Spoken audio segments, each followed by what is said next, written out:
Another big Regulation H tournament just finished up, and I decided to actually enter this one. My first VGC tournament in about 8 months. I think January was the last time I entered one, so yeah, it's been about 8 months. And I decided to go with my Torkoal team that I've built in the past, and I actually did pretty well at this event. So today I want to kind of look at the results, talk about my run, talk about the team that I built, and kind of showcase some of my games a little bit here. And as you can see, there were a lot of entrants for this tournament. This was, of course, one of the tournaments from Nino Poke Bros that he hosts on Fridays.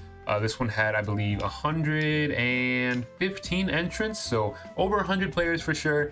And I ended up finishing, I believe, 19th, so I ended up making top cut. I lost in top cut, spoilers there, but I'm going to go ahead and talk about the team, like I said, and kind of talk about what I noticed throughout this competition. So one thing I do want to point out is that this team is very similar to the team that I brought at the San Antonio Regionals last year in December, with the exception of one Pokemon. Obviously, you can see here Regidrago is not currently on my team because it's not allowed, but other than that, the same core of 5 Pokemon is on the team, and I did end up swapping Goldingo for the Regidrago. Now, I did pretty good with this team in the past. At the regional, I actually went 5-4, and I was 2 wins away from making day 2. Had a couple, sets that could have gone either way, a couple other ones that were not even close. So, definitely there was a chance that I make day 2, but overall, I was 2 wins away. But regardless, the team still functioned pretty well. I understood how to pilot it, and I decided that moving forward with Regulation H, I might as well start with something that I'm familiar with, so I decided to go with Torkoal, especially because Pelipper is everywhere, so it's kind of nice to have a counter weather. And yeah, this right here is actually the team that I ended up bringing for this event. Let me zoom in for you guys.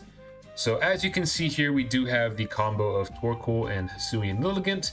Obviously, these pair well together because when the sun is up, Hisuian Lilligant becomes like the fastest thing on the field with Chlorophyll. You have strong attacks with Solar Blade, with close combat. You also have Encore and After You. I know a lot of people run Sleep Powder over Encore, but I personally like Encore. I feel like you can catch people sleeping sometimes. No pun intended there. But it actually did pay off a lot of times throughout this event.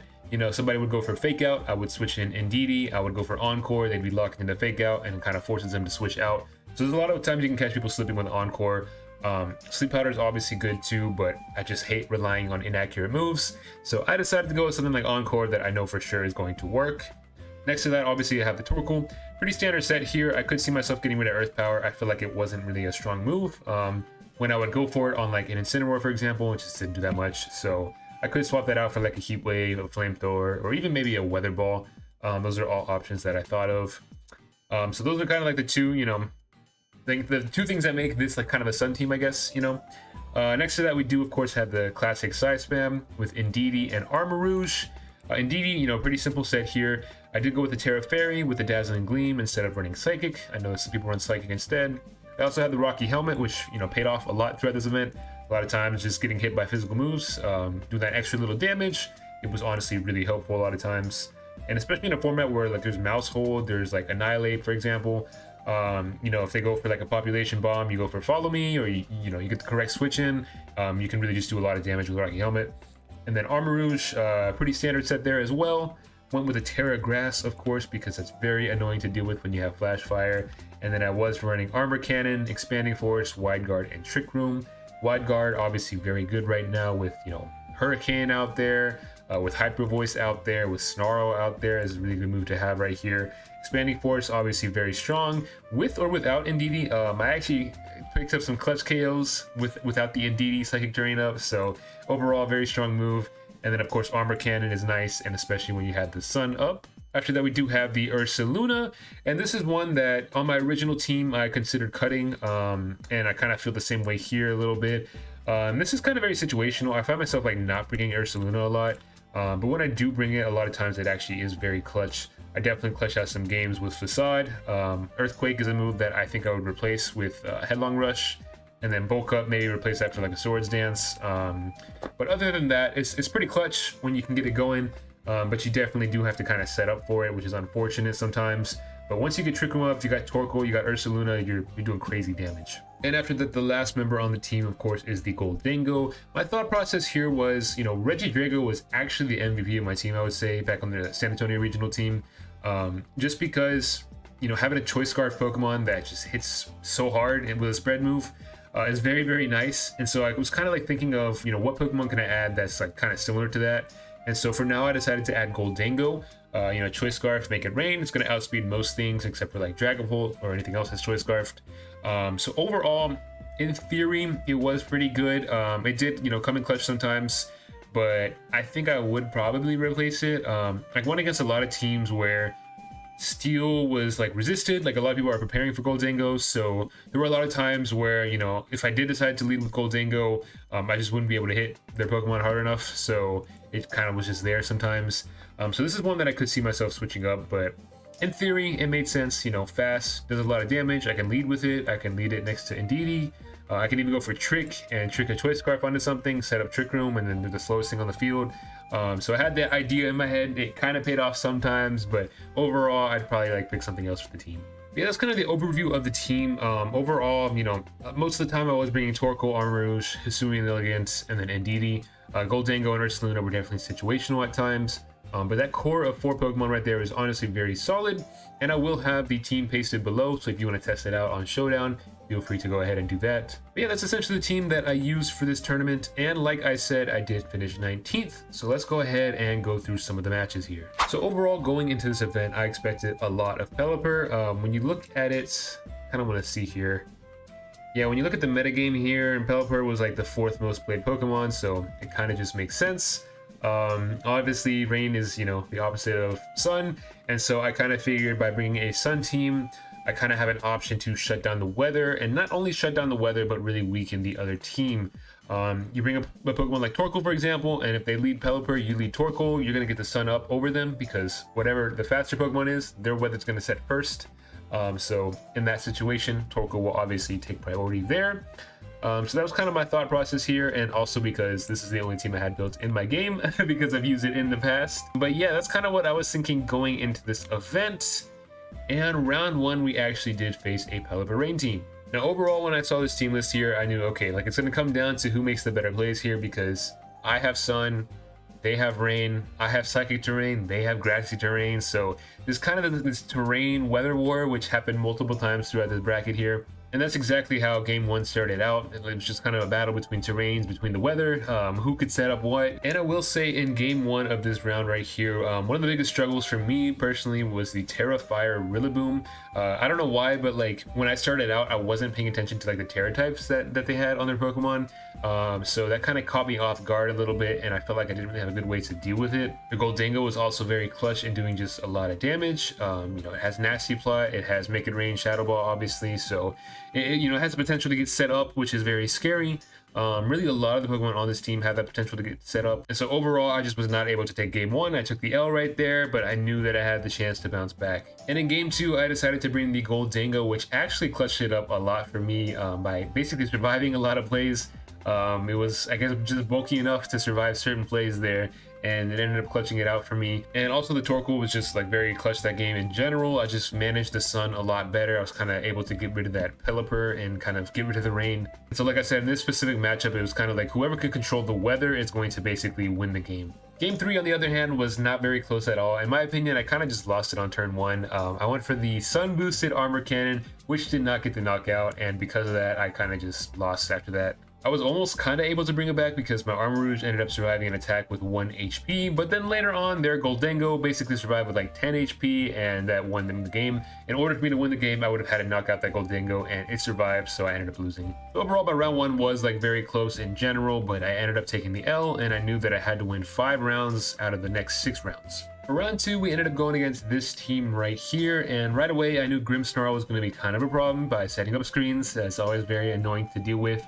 But I kind of thought about it and I realized, well, I do have Encore, so there are situations where they're going to go for a screen setup. I can just Encore them and kind of just lock them out of the game. Primarina is also kind of scary, obviously, but I do have Wide Guard, and I also have the Sun to kind of get rid of the water. And honestly, Amoonguss is something that I'm not too afraid of. I do have Armarouge with a Terra Grass, I have Hisuian Lilligant, and I guess Goldango is also immune, so yeah, I basically have 3 immunities to Amoonguss. And yeah, that was kind of the story of round 2. I definitely, like, I could have, like, I feel like won this like a lot faster, because they were going for a lot of things where like they would go for fake out, right, and I would like switch into Indeedee, and then I could just Encore them.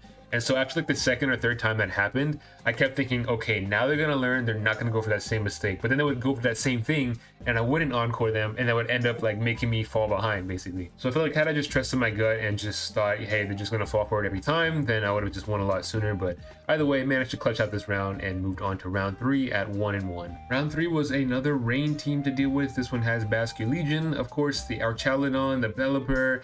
It also had Mousehold and Annihilate, which they did not bring at all. And it also had Hydreigon, who going into this event I was not really worried about, but after playing against it I realized why it is so strong. Hydreigon was honestly a beast throughout this whole set, something that I really struggled to deal with, especially the Terra Steel just kind of made it very annoying to deal with, because at that point all I really had to deal with it was like Hisui and Lilligant, or obviously Torkoal if I could set up in time. And so again, we kind of have this weather war a little bit between rain and sun, and overall this set right here came down to a final prediction at the very end of the game.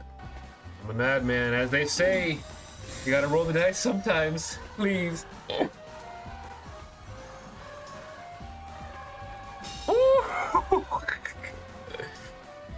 Facade. Oh, please, dude. I need to have this for like at least half.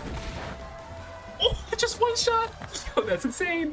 But yeah, I was able to clutch it out, and I ended up moving on at 2-1. At this point, I'm feeling pretty good. I'm feeling pretty good moving into this next round. I'm taking a look at this team, and I'm kind of like, oh, I have, you know, plenty of things to kind of deal with this team. I think Goldango can kind of go crazy against this team, with the exception of like Gastrodon. But then I was looking at Gastrodon, and I was kind of like, okay, what do I have to deal with this? I kind of have to bring Hisui and Lilligant. So I had to make some tough choices. I kind of overthought it a little bit. They ended up not bringing Gastrodon at all. Right off the bat, I was feeling pretty good because I shut Talonflame down by switching into Indeedee. It has Gale Wings, it went for Brave Bird, it obviously does not work with priority. So it kind of took like an early lead, but it kind of just went nowhere after that. And throughout the set, again, the biggest problem was Hydreigon, and this one was Terrifier, which was even more annoying. There was a time when I went for Make It Rain, I kind of forgot about Terrifier, they went Terrifier, and I kind of just lost from that point. And yeah, overall it was like a pretty close set, but I ended up losing because I just could not deal with the Hydreigon at all. So overall, this was not my best set at all, and I ended up taking the L, going to 2-2. At this point, I decided to end my stream because it was getting late, but I was like, you know what, I'll just keep playing it out. I'll kind of see if I can make top cut or not. I gotta win 3 straight.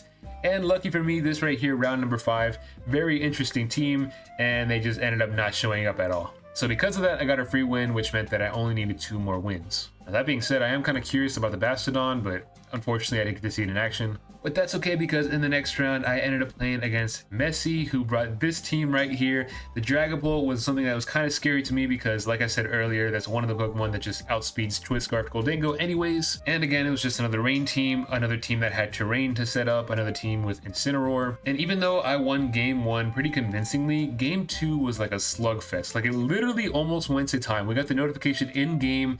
It's counting down from 60 seconds saying the game was about to end. And that's because it was just constant switching back and forth between our terrains and our weathers, trying to get control of the match. Because like I would like switch in Torkoal or something, and maybe they would predict it, and so they wouldn't switch to Pelipper. That way next turn they could switch into Pelipper and have to wait 2 turns to get Sun back up. It was just complicated. Like, it was just like very back and forth weather switching and terrain switching.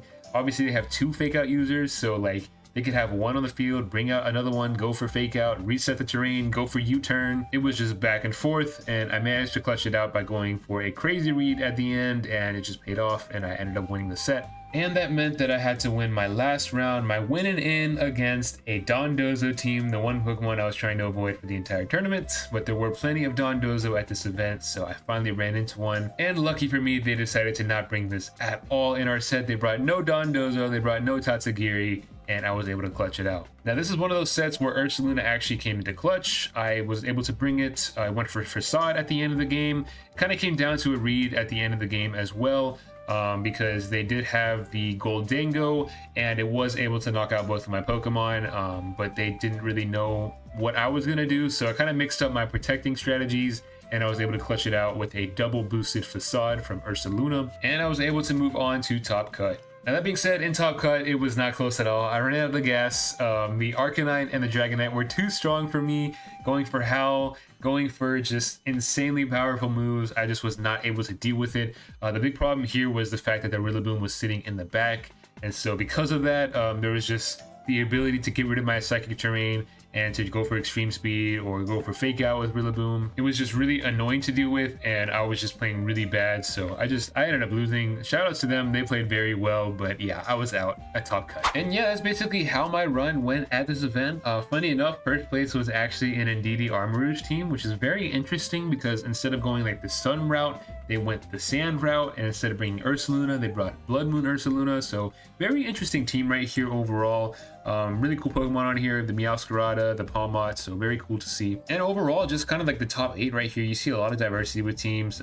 Shout out to Nikki, who's in my chat using the Hydrapple. That's a very interesting concept there. I love to see the Gengar as well up here with the Clefable. Like I said, a lot of Dondozo was here as well. And as you can see here, I was the second highest placing Torkoal user, so shout outs to Torkoal. I do think Torkoal has a strong place in the meta right now. When you look at how many rain teams there are, it's kind of nice to have something to get rid of the weather, obviously, to change it into your favor. And so Torkoal, if you can get it set up correctly, it's just very strong with Eruption. It also has that clear smog to deal with stuff like Dondozo, so that's honestly very nice. So yeah, overall, it's just like a really cool team in my opinion. I love the team because I used it in the past at a regional, with the exception of Goldango. So I just kind of need to figure out those last 2 slots and figure out what I want to do there. But overall, I think it's a very strong core for the team. And if you like playing Trick Room, you like playing the Sun, I definitely recommend testing it out. So again, if you want to test it out, I will have it pasted in the description below. And if you want to see more VGC content or Pokemon content in general, let me know in the comments below. But yeah, I'm enjoying Regulation H. I do enjoy the unrestricted formats a lot more than the restricted formats. So I will be playing a lot of Regulation H. So I do plan on doing some more tournaments here and maybe going to some locals as well. So yeah, if you guys want to see more of that, let me know in the comments. Check out my other videos. Please subscribe to the channel, help me get to 10,000 subscribers. And I hope you guys have a great rest of your day.